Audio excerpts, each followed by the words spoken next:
This is Popular Front, a podcast focused on the niche details of modern warfare and underreported conflict with me, Jake Hanrahan. Today we're speaking to journalist Nagieb Khaja. He is currently still in Afghanistan, so obviously all of the troops have left now, all of the Western troops. The US has lost the war and the Taliban has taken over Afghanistan. Nagieb is there on the ground. He's been with the Taliban, traveling to different areas, Kandahar, Helmand. He's going to give us an idea of what Afghanistan looks like now that the Taliban has completely taken over. Nagieb himself is a second generation Afghan and he's been covering the war in Afghanistan for over a decade. If you like what we're doing, please support us at patreon.com/popularfront. So maybe just explain what you're doing right now in Afghanistan. Obviously all the US troops, everybody has left. Taliban has taken over and you're still there. What are you reporting on specifically?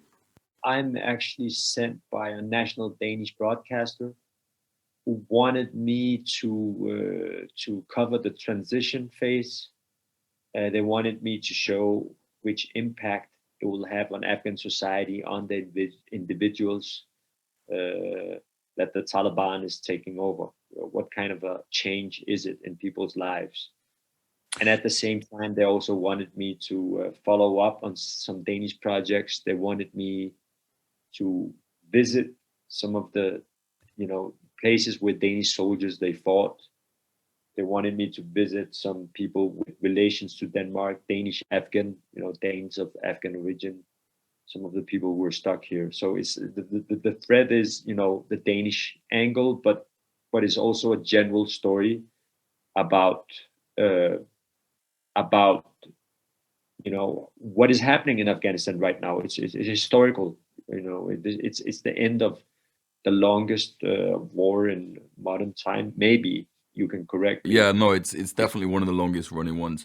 Maybe just give us an idea of what you've witnessed out there then, because you've been on the ground for a while now. You've seen it all. What's going on? The Afghan army collapsed very fast. And a lot of people were surprised that it happened. I didn't witness the collapse of the army. I came afterwards. I had planned to come here in September and try to, maybe see the defense of Kabul, observe it.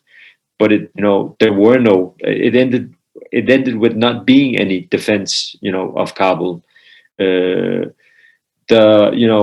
So what happened was that the Taliban they just conquered Afghanistan like in seconds, almost. Like if you compare it to, if you're trying to use an hour time span, if we say that the war has lasted for 1 hour, the battle of the final battle of Afghanistan lasted for a second. Yeah, and there are a lot of explanations. There's no simple explanation for this happening, but I have also been witnessing this conflict. I have been witnessing it for 17 years, and been and watched all the signals about what was going wrong, and in one way I was surprised, and in another way I wasn't surprised.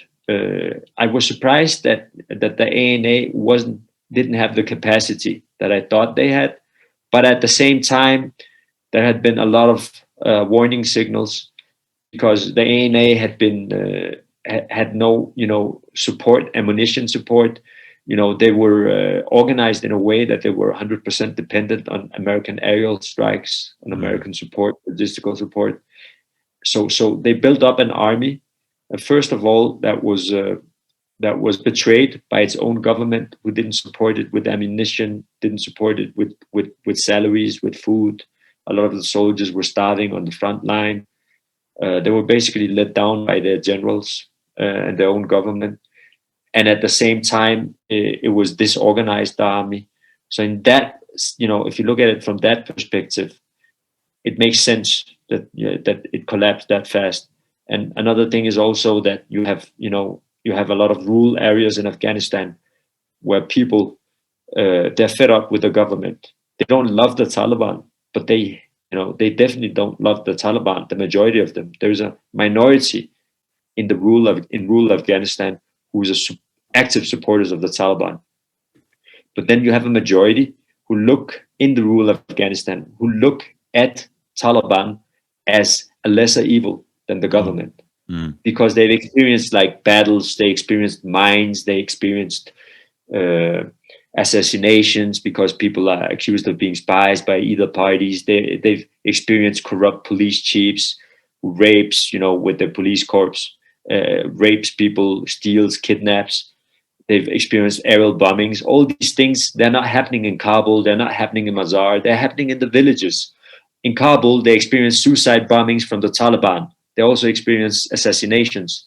But if you compare to the things that they've experienced in the villages, it's really a minimal effect of the war. So you can say that people in the bigger cities, they've lived in bubbles. They haven't lived in the war. They've experienced the progress. They haven't experienced a lot of the side effects of the war.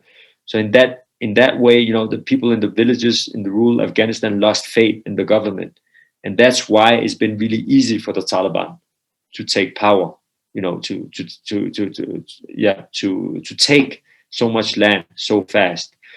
And the thing is that what I've witnessed is also that an Afghan government still right before Taliban took everything, insisting that this insurgency was fueled by Pakistani volunteers. They keep on talking about Pakistanis. Of course, ISI is supporting the Taliban. It has been proved by several journalists. Everybody knows it. It's the elephant in the room. But it's definitely not. Of course, you have some Pashtun Pakistanis possibly fighting in the border areas, but vast majority, if not more than 95%, between 95 and 99% of the Talibs, they are the sons of Afghanistan. They are Afghanistan's sons, and they are Afghanistan's problem. And this is what I've witnessed. I traveled in from Uzbekistan because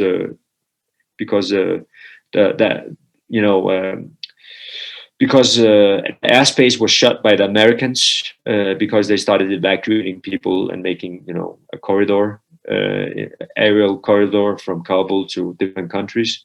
So I had to travel by land. So I traveled to Mazar first, and I drove past like many checkpoints, and I asked all of the Talibs, at the checkpoints, where are you from? What's your tribe? What's your ethnicity? Which city are you from? And they were all from villages around the big city, around Mazar, all of them. And then I came to Pula Khumri on my way to Kabul, and they were from Pula Khumri, the villages, not from the city, but the villages, all of them. And I came to Kabul, and in Kabul, I met people from different areas in the country, but I also met Kabuli Talibs, like people outskirts of Kabul province, from villages around Kabul. And I drove to Kandahar, and I drove to Helmand. Same story. Everywhere, same story. So this is one of the biggest lies that the government have told themselves and the Afghans living in the cities, that this is a war against Pakistanis. This is a war against, their own countrymen. And it's a problem. If you don't acknowledge that, you don't acknowledge, the reasons why you have this challenge. And you have this challenge because you have a government who can't deliver basic services, basic fundamental things, to their population. And when you don't deliver these things, you're gonna get beaten by some guys who can neither deliver these things, but they can give them something else. They can give them, a feeling of what can I say? For some of these guys, it's about revenge. It's about revenge. It's about being humiliated by people from the cities. So it's actually also a battle between the villages and the cities. It's a battle between the urban and rural Afghanistan. Yeah. You're one of the few journalists that can operate with the Taliban, you know, not with them, but you know what I mean? You can work around them. I remember that great documentary you made from Kunduz years ago. I thought that was so good.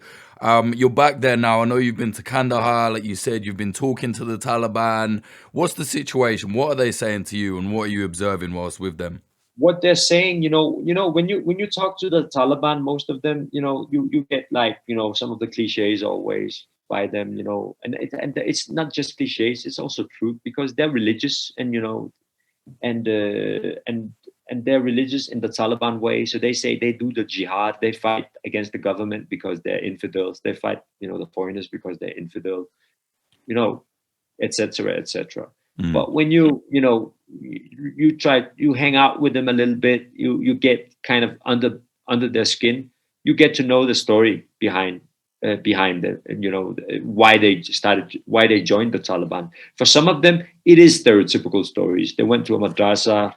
They were taught by some mullah who gave them these very very extreme interpretations of the religion. But for some other guys, it's about them living in a village. You have a police force stopping them at the checkpoint, taking money from them. Every time they try to get through, being humiliated, being beaten.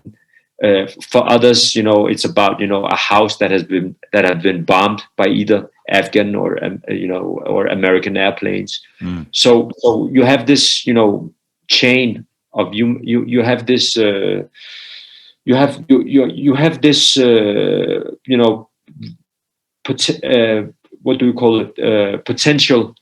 You have this potential for recruits that has been nurtured, by the eras, by first of all the American strategy, and in the American strategy, it's been the cooperation with the wrong guys. The Western countries have been cooperating with the wrong guys, who have used the Americans as tools. The Britons, the Danes, all the Western countries as tools. Mm. To serve their interests. And when I talk to these guys, I get these stories, and I hear them quite often. So the story about the Taliban, there are two narratives about them. The story that we know, that these guys are extremists and they just want to fight because it's a part of their faith. But then you have the other story, which is also true, that they are people who were caught between a rock and a hard place, and they took the rock instead of the hard place. Yeah. You've been around the Taliban a lot in like the many years you've been reporting in Afghanistan. Obviously now they're on this kind of PR push where they're like, no, we're reformed, we're not going to stop girls going to school, blah blah. What do you make of all that? To be honest, they have progressed. That's a fact, because they're not smashing TVs. They're not smashing. Right. Yeah. Not now, they're not. No, they're not, and they're not going to do it. I'm quite sure, because you have a new generation of Taliban, but you will see them roll back some of the progresses that have been made. Yeah. That's for sure. It's 100%. And if you talk about mixing of genders, and if you're talking about personal freedom, you're talking about press freedom, freedom of speech, it's going to be different times in Afghanistan. Question is not whether things are being rolled back. Question is how much they're going to be rolled back. So you have a best case scenario where a lot of things won't be rolled back. It's only few things. And you have a worst case scenario, which is actually not the Taliban from the 90s. That's 100%. But it's going to be, it's not going to be good. It's going to be tough times for certain segments in Afghanistan, in the Afghan society. So a lot of, some of the Afghans who stayed back, some of them who didn't have a choice and not a support of them, they're clinging to, the first option, that they're going to be a much lighter version than before. And there are people in the movement who want to go this path. but they don't agree. They have disagreements among them. You know, the sources that I've talked to, they told me about this. You have like the old school Taliban from Helmand and Kandahar, the heartland of the Taliban. These guys, you know, they're not like the 90s. I just been there. You know, I saw them. I saw them in the areas. You have girls' schools, for example, in Helmand. You know, it's you know, the most traditional conservative area of the Taliban. You have girls' schools, but question is, you know, what about all the other things? And for example, one of the first things that has been rolled back, if we talk about gender equality and you know, mixing of sexes, you know, they banned co-education for women and men in universities, for example.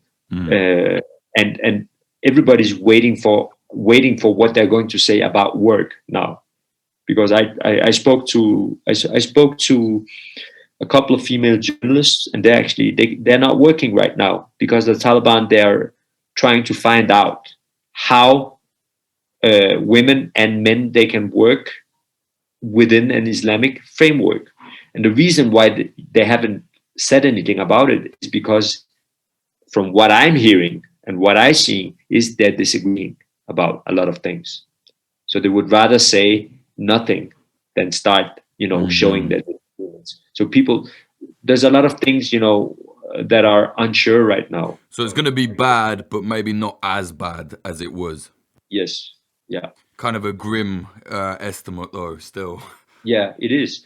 But you know, this is what the Afghan people, they have to work with, and this is what the international community has to work with. You know, because nobody's gonna try to topple them.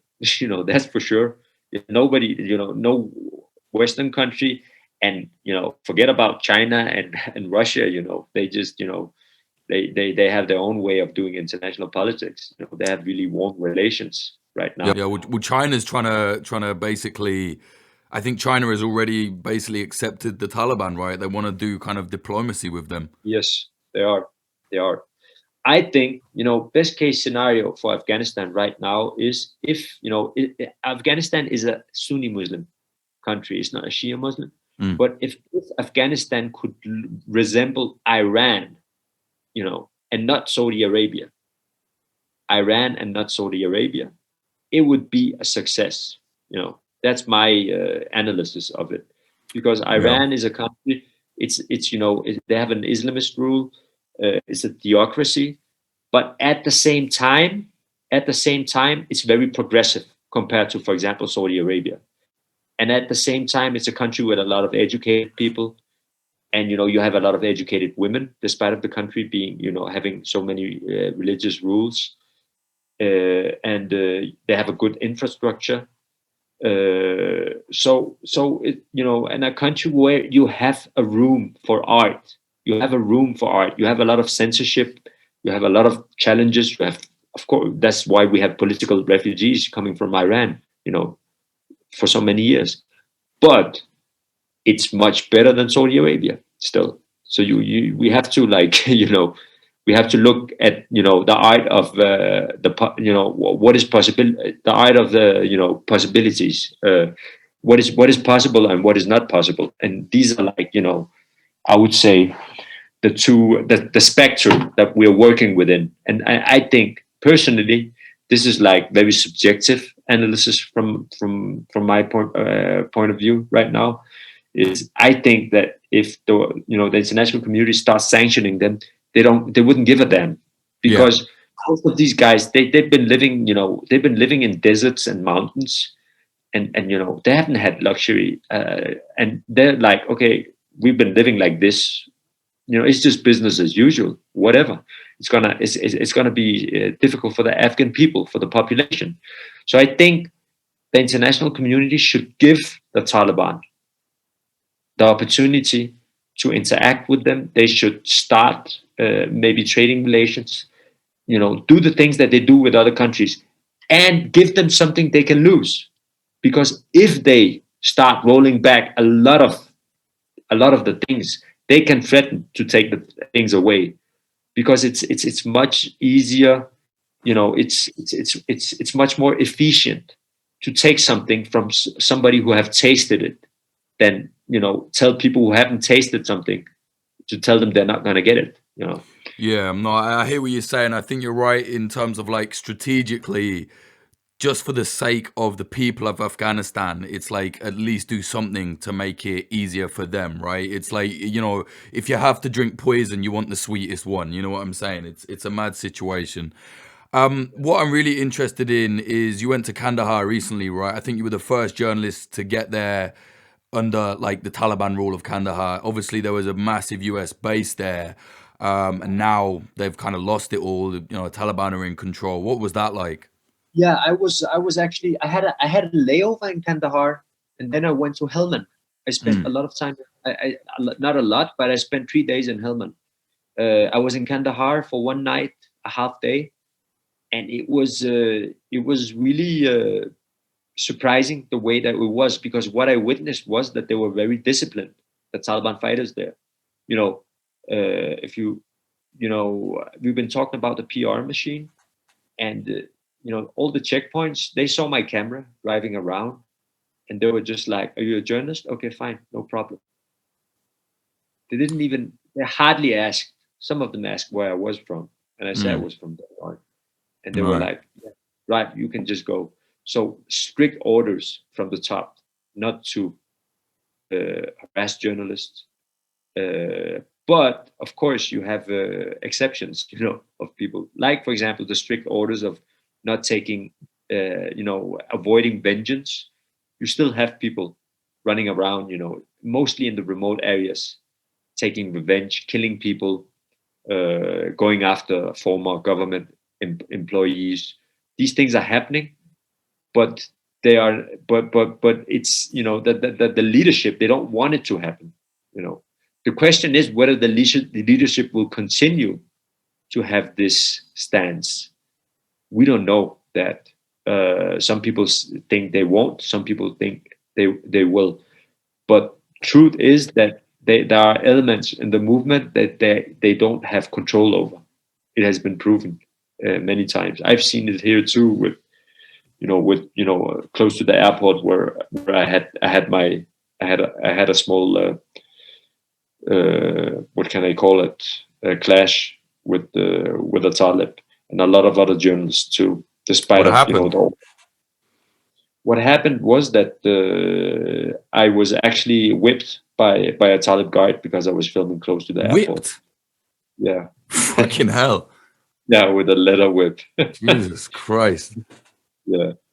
So yeah, and the guy, he took my camera too. He took it from me, and he just, you know, he did it many times. He didn't just do it once, and he attacked my colleague too, my Afghan colleague, and his phone was smashed too, and he took the phone also.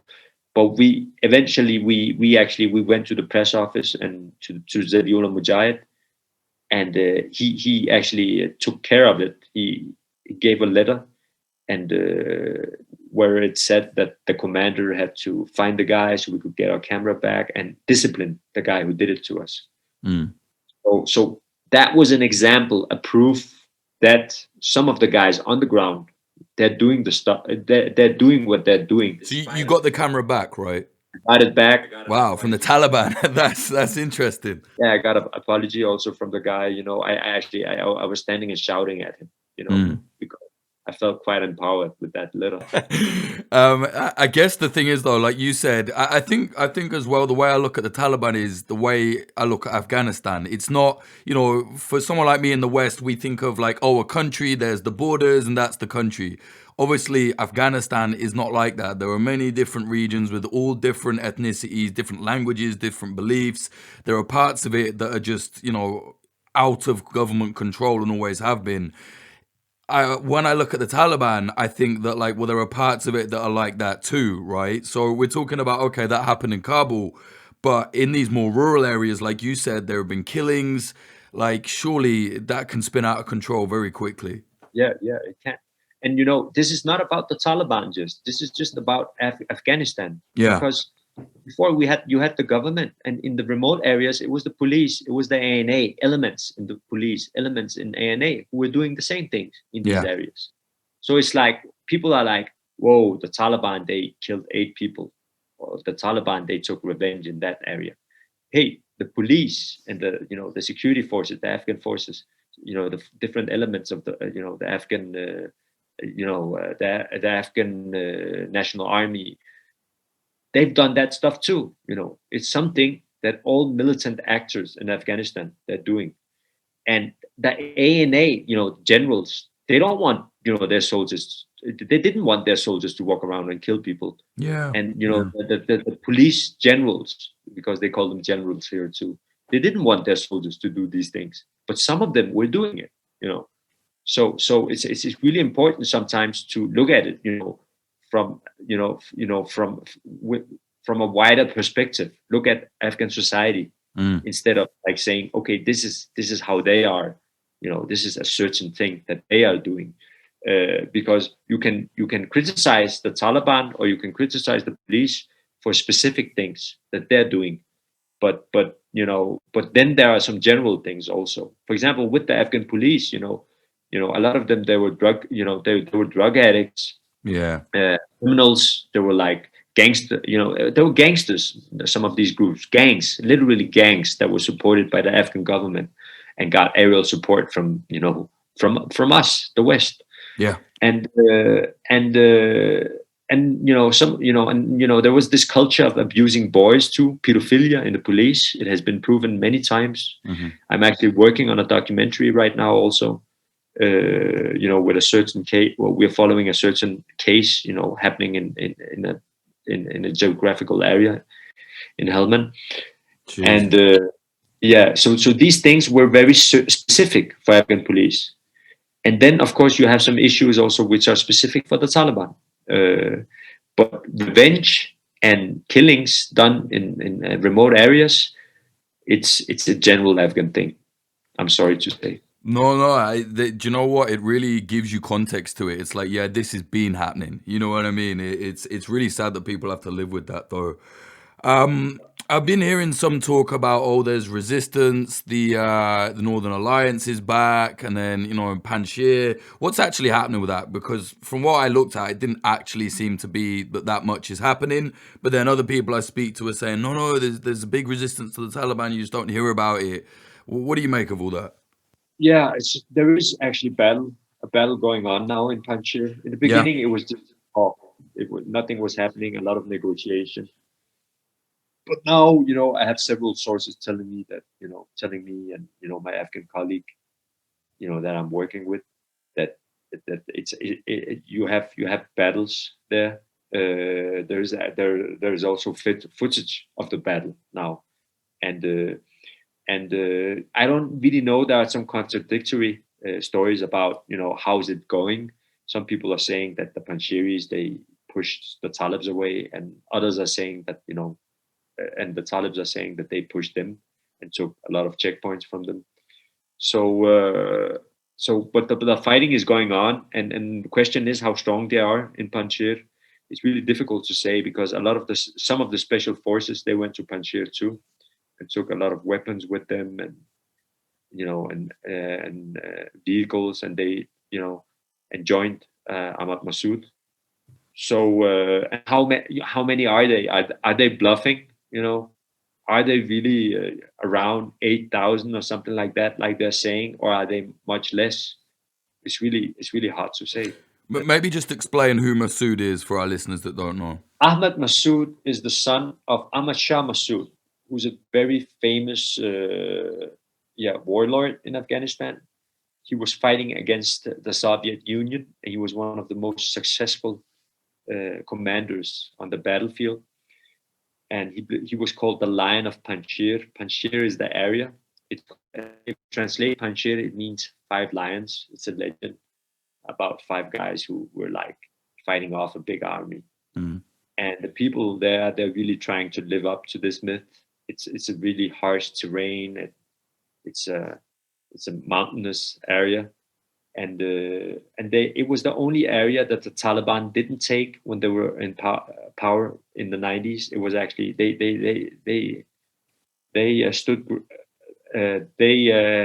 stood ground, and and they actually kept their pocket up there in the north until the 11th of September, when Ahmad Shah Massoud was killed by a suicide bomber, an Arabic suicide bomber, North African, the day before 11th of September. So it's so he's a very important symbol for some Africans, not all.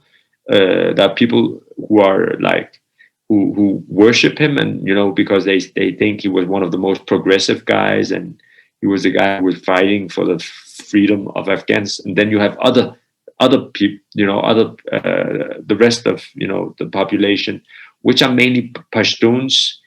And it's not only the Taliban supporters, but also people who are not supporters of the Taliban, who look at him as a warlord, as a cynical warlord. So you have like two narratives about Ahmad Shah Massoud. And Ahmad Shah Massoud was also very famous in the West, especially in France. He spoke French, and they really love him in France because he was speaking French, and he went to the French university in Kabul too, and he was traveling back and forth between Afghanistan and France for many years. And Ahmad Massoud is his son, and he's trying to continue the legacy of his father now, and resist the Taliban offensive. Yeah. Do you think that there's going to be resistance in other parts of Afghanistan? At the moment, it doesn't look like. There was an area called Andarab, where you had a group of former soldiers and militiamen who were fighting the Taliban, but the Taliban, they took Andarab. They quelled the resistance there. So right now it's actually only Panjshir. If something's going to happen somewhere else, it will come as a surprise. Nobody can see it right now, because they managed to convince most of the provinces to give up without a fight. The hardest battle was actually in Helmand. It was actually in the heartland of the Taliban. That's the crazy thing about it. That was the place where the hardest battle was, in Kandahar and in Helmand. And the reason is, some people, it's basically a tribal war. Most of the tribes, some of them, they said belong to certain tribes, and some of the, people who were fighting off the Taliban, were trying to fight them off in Helmand. They belong to other tribes. Jesus. Yeah. Well, I can recommend Mike Martin's book. Mike Martin, he's a former officer from the British Army. He's written a book about the tribal dynamics in Helmand, and he describes these things very well in details. I'll check it out. Generally, just like day to day, talking to civilians, Afghans, what's the kind of, consensus amongst the people about the Taliban coming back? I know obviously a lot of people are very worried. That's why they've left. I know a lot of people couldn't get out.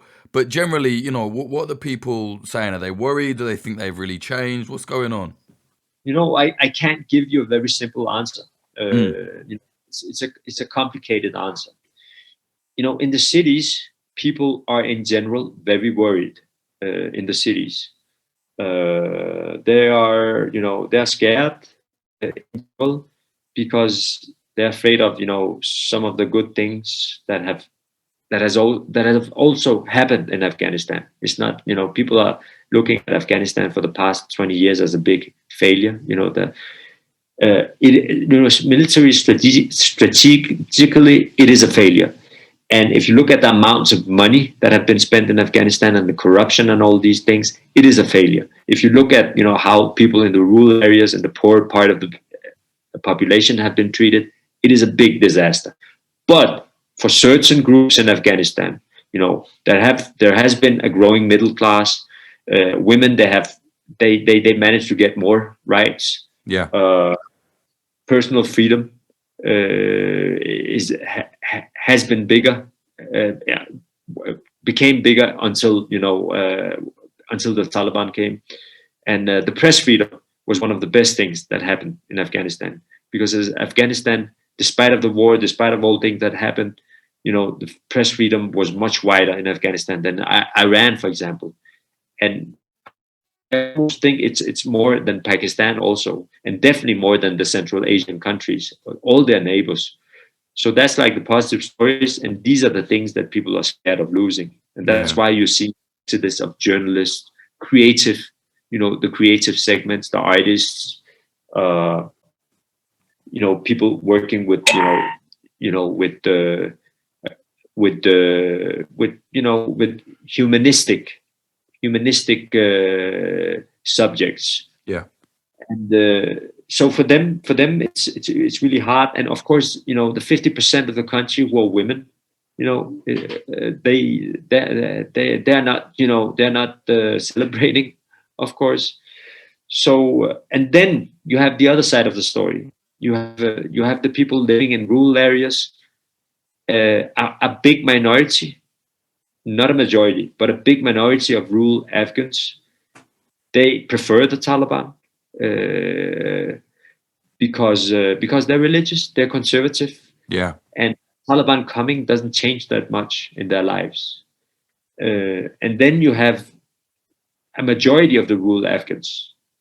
Among them, you have a few one who are against the Taliban, but it's because they've gained from the international presence, and they have connections. They're like upper class, middle class Afghans, and then you have a really big group who look at the Taliban as a lesser evil than the government, because they feel that the government has, the representatives of the government have oppressed them and stolen from them and been corrupt.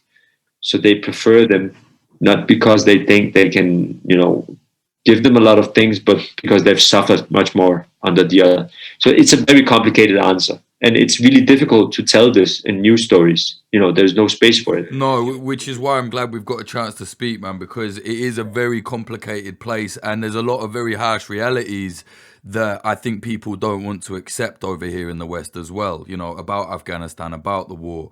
I know it's impossible to predict, but in the short time, you're there, the country inside out. Where do you see all of this going now that the Americans have lost and they've left? There are two options, two ways. One way is that you will, that they live up to the things that they're saying, that they really want to be something different than before. That they're gonna be a much lighter version than what we saw before. That they're gonna be, best case scenario, kind of like Iran.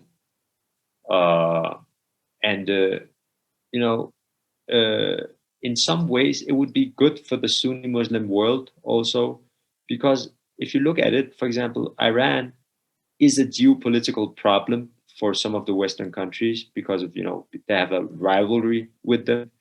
But you don't have Shia Muslim terrorist groups, for example, because Iran have, international terrorist groups who are. We have Hezbollah. Wow. Yeah, they have Hezbollah, like a local group, but they don't, blow up bombs in general. Right. There's no like ISIS, Hezbollah. Yeah, ISIS, Al Qaeda kind of group. Yeah. If you get like a religious state in Afghanistan, which is not crazy like ISIS, totally crazy like ISIS, extremely crazy, and wants relations within the international community, maybe it can kind of channel some of these guys, organize them. So some of the guys who are kind of not satisfied with the governments, and maybe be a kind of a ventral, like Iran is a ventral for extremists, Shia extremists. It's a ventral. They listen to the Ayatollah. Yeah. That's why they don't. That's why they don't blow up bombs in Copenhagen or in Washington, because the Ayatollahs, they don't want them to do that, because they want normal relations with other countries. Of course, they have the proxy wars, different places in the Middle East, but you don't have the international terrorist problem with them. And if the Taliban, best case scenario right now, hopefully in the future, we can have a better best case scenario. They will try to behave internationally. maybe they can channel some of these guys, how can I say it, actions into a framework where they are, where they won't be as rogue as they have been. So I'm trying to find some, a little bit of sunshine in all this darkness right now. You're hoping that, there's some kind of Taliban jihad pragmatism, really. You know what I mean? Yes, I'm hoping for some pragmatism and for a leadership there who can tell people, okay, fine, you can come here, you can live as Muslims, but you cannot, just walk around and, start wars different places, because you feel like, you're a small war, one man army blowing up bombs different places, because I'm the Amir, I'm the leader. But another best case scenario is also that they will live up to their promises of women working and women being educated, not just until 8th grade or 9th grade, but actually also in universities, like they do in a country like Iran. Yeah, I hope so. I think that's one of the most important things about it. Like, whilst I am not saying it's good that America invaded Afghanistan, absolutely not. One of the few good things I think that happened there whilst they were there was more girls going to school. You know what I mean? Yeah. Hopefully that continues. Okay, mate. Thank you very much. Is there anything else you want to say just before we go?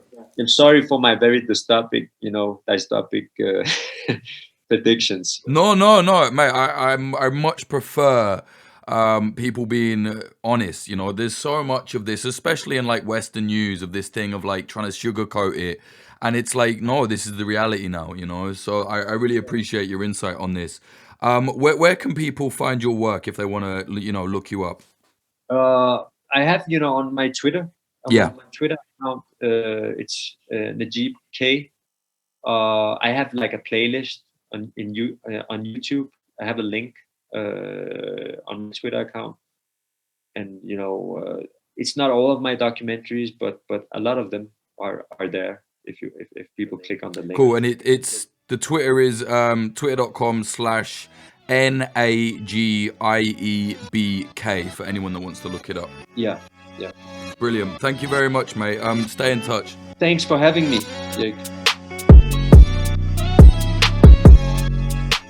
That was journalist Nagieb Khaja talking about his time on the ground in Afghanistan, the Taliban's Afghanistan now, I guess.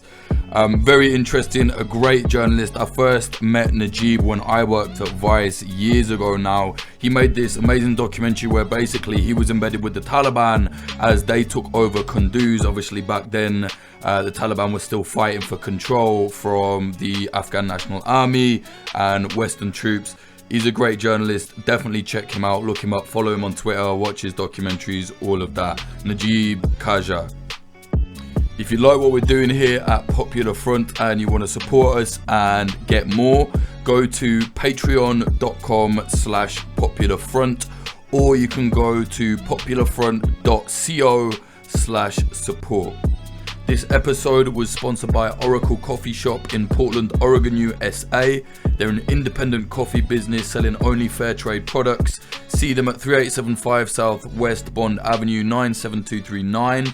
The episode was also sponsored by Grindcore House, a pair of independent coffee shops in Philadelphia, USA. One in South, one in West. Find them on social media at Grindcore House. The episode was also sponsored by Propagandopolis, an outlet selling and writing about historical conflict propaganda from around the world. Buy prints at propagandopolis.com. Use the promo code POPULARFRONT10 for 10% off, and there's also a range of Popular Front posters on there. If you go to the website propagandopolis.com, you'll see it on the header there. If you want to follow us on social media, Instagram at popular.front, Twitter at popularfrontco, youtube.com/popularfront. That's where all our documentaries are. We put the podcast episodes up there as well for the YouTube. Getting them all uploaded, it's a long process, but anyway, if you want to follow me, it's just at Jake_Hanrahan, HANRAHAN. I got a message the other day, someone telling me they hate the way I pronounce the letter H. Fuck yourself. my website, jakehanrahan.com. Music in this episode, the intro was by Home and the outro was by Sam Black. Hear his music at samblackpf.com. If you want to support us, like I said, go to patreon.com/popularfront.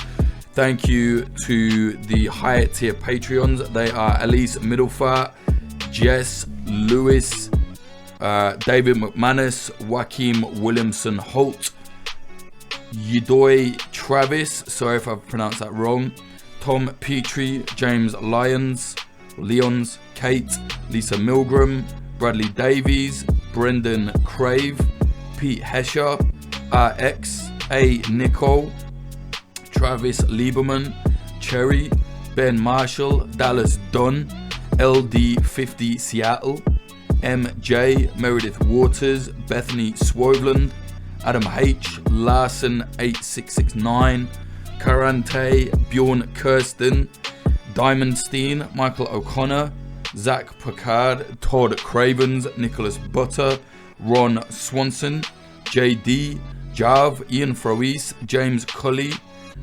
Tynan Daly, Ethan Fitzmadrid, Ed Coulthard, Mike Barone, Ben, Liam Williams, Chris Cusimano, Degenerate Zero Alpha, Giorgio Arani, DR, Trey Nance, Amy R, Rubicon, Frank Austin, Amelia Me, Nawaiz, Nate Van Dor, Christina Rivetti, Freya Northman, Ali Hunter, Moody Al Rashid, Bill Wilson, Andrew Hurley, Vida Provost, Brian McLaughlin, Tom Lochrin, Young Wasabi, Tony Bin, Adam Bergsnyder, J.L., Stephen Davila, Anthony Kabarak, Dan Dunham, Fletcher, Chad Walker, Diana Gorvanek, Lawrence Abrahams, Peter McCormick from What Bitcoin Did, Axel Iverson, Christopher Martin, Ryan Sandercock, and Maurice Zumbul. Thank you all so much. They are the higher tier patrons. Like I said, if you want to support us, patreon.com/popularfront. There's loads extra for you there, and you help fund Popular Front.